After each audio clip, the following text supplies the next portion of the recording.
कि brokerage reports कौन सी आई हैं जिन पर आपकी नजर होनी चाहिए। हमारे सहयोगी वरुण दुबे हमारे साथ जुड़ गए हैं। वरुण, बताइए आज कहां फोकस होगा? देखिए, शुरुआत करूंगा ट्रेंड के साथ, क्योंकि यहाँ पे नुआमा के तरफ से एक बहुत बड़ा डाउनग्रेड आया है। इस कंपनी के जो एजीएम है उसके की टेक अवेज के बाद ये डाउनग्रेड जो है वो नुआमा ने किया है।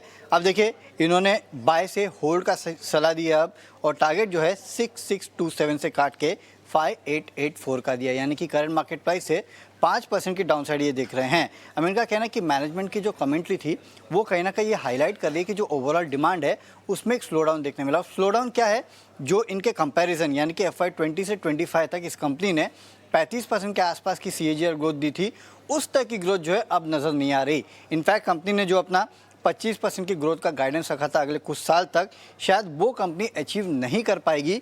ये एक बहुत बड़ी दिक्कत है, और इसके लिए इन्होंने अपने EPS एस्टीमेट में भी, EBITDA एस्टीमेट में भी कटौती की है। FY26-27 के लिए 5 से 6% के आसपास की कटौती जो है रेवेन्यू में की गई है, और EBITDA में 9 से 12% की कटौती की गई है।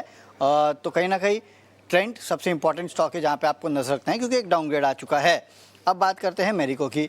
तो जो क्वार्टरली अपडेट दिए हैं उसके बाद नुआमा की खरीदारी की सलाह है। प्राइस टारगेट 815 का है। इनका कहना है कि largely in line with expectation है। जो डोमेस्टिक वॉल्यूम है वो मल्टी ईयर ग्रोथ जो है, मल्टी क्वार्टर ग्रोथ जो है वो आपको दिखाई देगा। 8% के आसपास की ग्रोथ का अनुमान जो ये लगा रहे हैं। पैराशूट के वॉल्यूम ग्रोथ जो है वो थोड़े बहुत डिप हुए हैं। इनपुट प्राइस और प्राइस हाइक का इम्पैक्ट जो है वो यहाँ पे दिखा है, और ग्रॉस मार्जिन प्रेशर जो है वो सेकेंड हाफ से ईज ऑफ होते हुए नजर आएगा, ये इनका कहना है।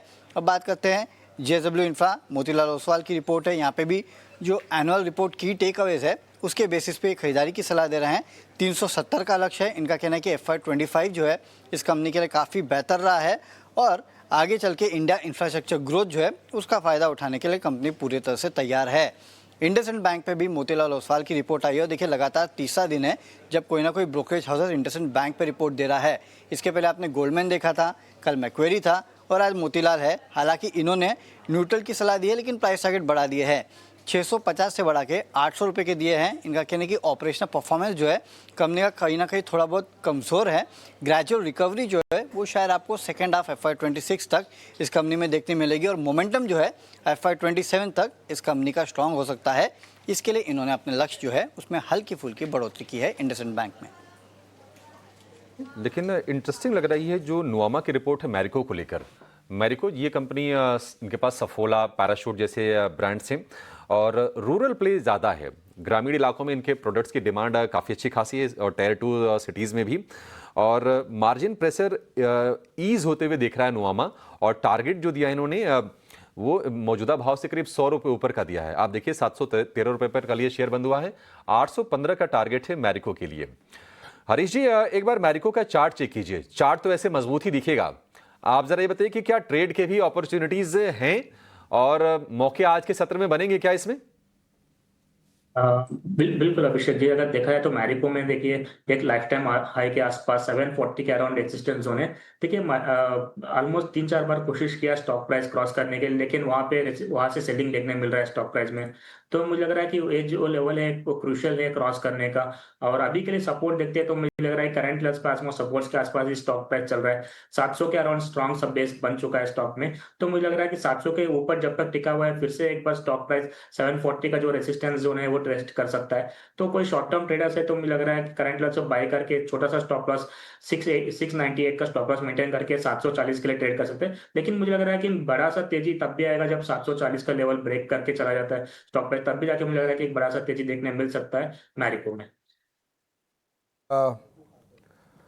तपन जी, एक बार ट्रेंड पे नज़र डालें। ट्रेंड का एजीएम हुआ था, एंड ऑफ कोर्स एजीएम की टेकअवेज में जो उतनी कमेंट्री में स्ट्रेंथ नहीं दिखी। Of course first quarter FY26 की बात करें तो यहाँ पे जो ग्रोथ है, याद रखिए बेस बहुत हाई है ग्रोथ का, तो यहाँ पे ज़्यादा ग्रोथ का एस्टिमेट नहीं दिया, और एक डाउनग्रेड भी आ गया टू होल्ड पे। टारगेट प्राइस 6627 था, अब 5884 हो गया है।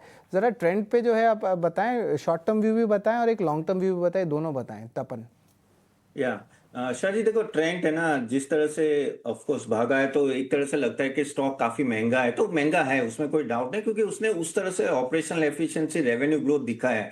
और उनका अगर आप विजन देखो 2032 में 4000 से ज्यादा स्टोर चाहिए, वो हो जाएंगे।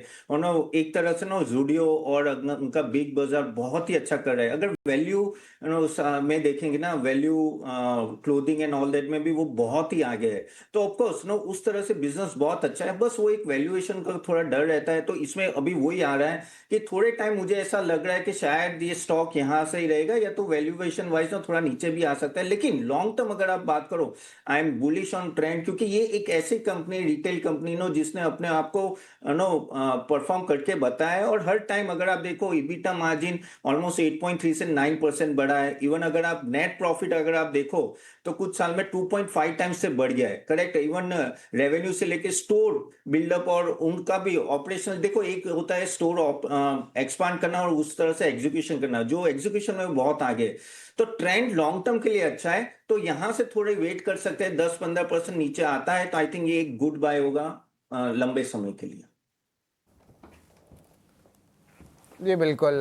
तपन ऑफकोर्स ट्रेंड पे ऑफकोर्स वैल्यूएशंस पे क्वेश्चन तो ज़रूर उठते हैं, लेकिन ऑफकोर्स अगर वैल्यूएशंस की अगर हम बात करें तो एफएमसीजी पैक में भी वैल्यूएशंस पे क्वेश्चन आते हैं। धीरे धीरे करके एफएमसीजी स्पेस में भी अपडेट्स आ रहे हैं। लेकिन मैरिको की हम बात कर लेते हैं तो यहाँ पे आप देखेंगे कि वैल्यू एडेड सेगमेंट और ओवरऑल हम कहेंगे कि जो और भी इंटरनेशनल एक्सपेंशन है यहाँ पे अच्छी मोमेंटम दिख रही है।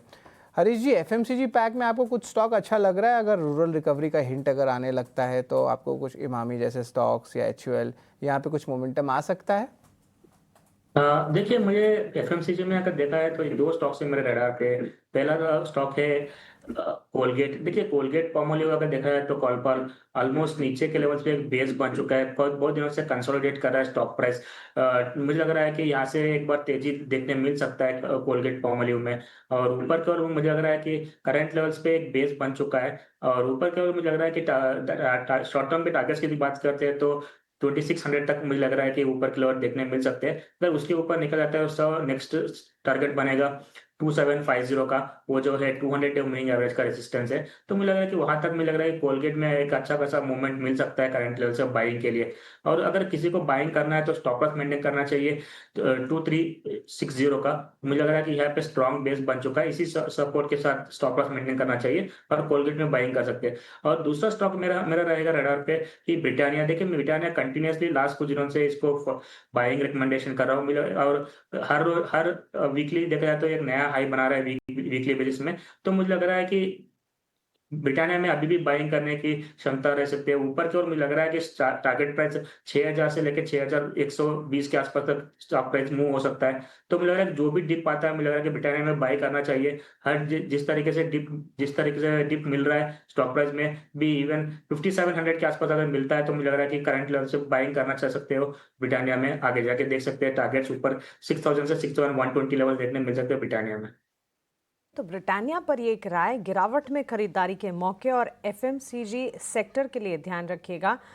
इस स्पेस के इम्पॉर्टेंट पैरामीटर्स में इनकी डिमांड के फ्रंट पर शहरी डिमांड और ग्रामीण डिमांड दोनों कैसी है ये बेहद ज़रूरी हो जाता है। क्वार्टरली अपडेट्स आना शुरू हो ज़रूर चुके हैं।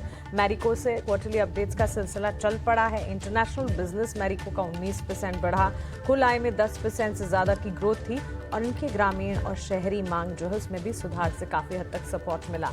अब हरीश जी के रेडार पर ब्रिटानिया भी है। क्वार्टरली अपडेट्स जैसे जैसे आएंगे हम आप तक पहुंचाएंगे, लेकिन एफएमसीजी से उम्मीदें बनती हैं। सीजनलिटी फैक्टर, मॉनसून और ऑनसेट ऑफ मॉनसून के बाद एग्री रिलेटेड काउंटर्स, ट्रैक्टर और एफएमसीजी पर नजर जरूर रखेंगे। फर्टिलाइजर को